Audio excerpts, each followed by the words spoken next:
নমস্কার, কবিগুরু রবীন্দ্রনাথ ঠাকুরের অসম্ভব কবিতাটি পাঠ করছি। পূর্ণ হয়েছে বিচ্ছেদ যবে ভাবিনু মনে, একা একা কোথা চলিতেছিলেম নিষ্কারণে। শ্রাবণের মেঘ কালো হয়ে নামে বনের শিরে, খড়বিদ্যুৎ রাতের বক্ষ দিতেছে চিরে। দূর হতে শুনি বারুণী নদীর তরল রব, মন শুধু বলে অসম্ভব, এ অসম্ভব।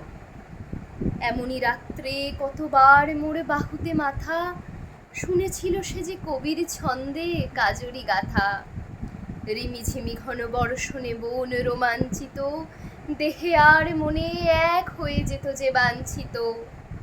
এলো সেই রাতি, বহিঃশ্রাবণের সে বৈভব, মন শুধু বলে অসম্ভব, এ অসম্ভব।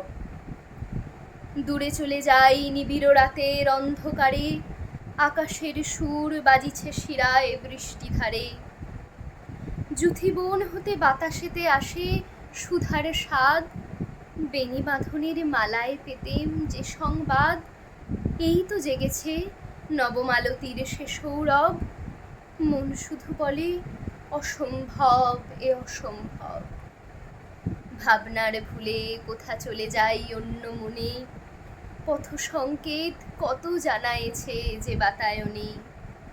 শুনিতে পেলেম সেতারে বাজিছে সুরের দান, অশ্রু জলের আভাসে জড়িত আমারই গান। কবিরে ত্যাজিয়া রেখেছ কবির এ গৌরব, মন শুধু বলে অসম্ভব, এ অসম্ভব।